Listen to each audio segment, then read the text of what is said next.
Ayan, so ituturo ko naman sa inyo kung paano mag-deposit through GCash. Okay? So, una, pupunta ka dito sa lightfinance.com. Ayan, so ito yung website. I-highlight ko.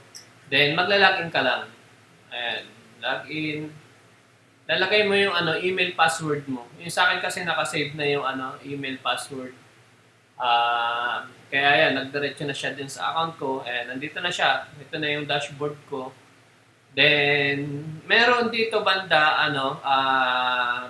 sa kanan, sa bandang baba. Ayan, deposit. And may running trade yan ng robot. So, i-click mo lang yung deposit. And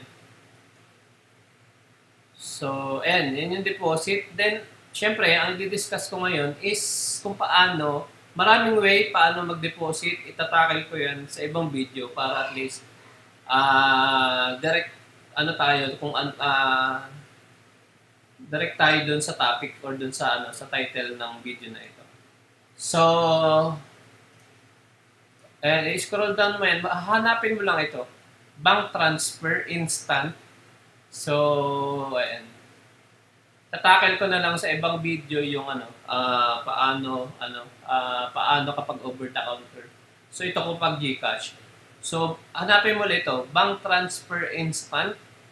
So then lagay mo yung amount ng kung magkano i-deposit mo. Alam ko sa GCash is may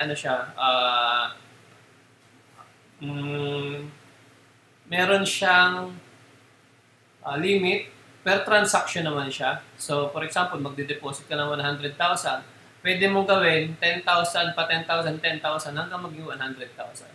So, ito, real time magde-deposit ako ng 5,000 pesos para malinaw lang dito sa video na ito kung paano yung step by step na process. So, i-continue natin. Ayan, then confirm. Ayan.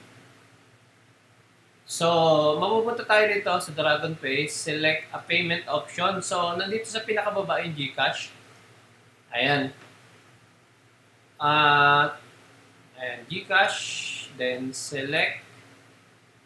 Ayan. So, ayan, lalagin ka lang. Ito yung GCash number ko. Then next, then hihingan ka ng OTP niyan. So, ayan, OTP. So, ilalagay mo lang kung ano yung tinext sa'yo, 51707. Okay, then click next. Saka kung ano yung PIN nung nung GCash mo, pag nagla-login ka.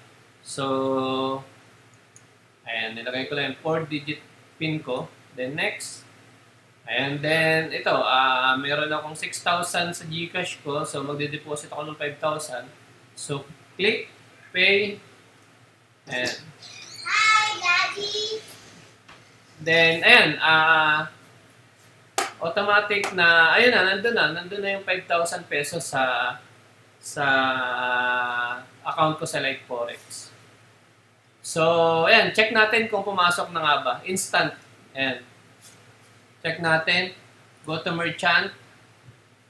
Ayan, wait lang natin. So, ayan, deposit was successfully completed. So, pumasok na siya. Ayan, kanina nasa 200 plus USD, ngayon 332 USD dahil nagdagdag ako ng 5,000 pesos. Okay? So, ganun lang kasimple, mag-deposit through GCash. Ayan. So, takil ko na lang sa ibang video yung paano naman mag-deposit through over the counter.